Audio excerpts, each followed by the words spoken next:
Kaya kailangan tayong magkaisa, milyong-milyong Pilipino, dahil aabot po tayo sa punto. Aabot tayo sa punto na bubuwagin na natin ang bulok na sistema sa pamamagitan ng nakakaparalisang mga protesta. Mga walkout, hindi lang sa mga paaralan, kundi sa mga opisina at pagawaan. Mga barikada, mga welgang bayan, at mga acts of civil disobedience katulad ng hindi pagbabayad ng buwis.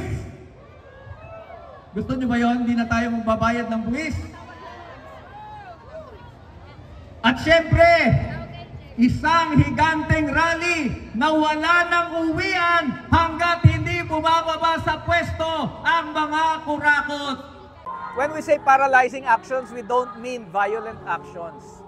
But yung actions na hindi na makakagana ang gobyerno.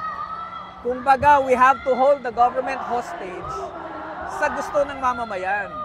Na kung hindi niya papanagutin ang lahat, kung hindi siya mag-iimbestiga ng tama, hindi magagawa ng gobyerno yung kanyang trabaho. Dapat gano'n na ang abutin ng ating mga kilos protesta.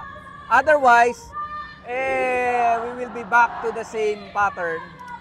And a few years from now, may bago na naman puputok na anomalya, gano'n na naman ang reaction. So, we have to do the things differently. And para sa akin, inspirasyon yung nangyari ng EDSA, both in People Power 1, People Power 2, pero hindi sapat na ganun lang.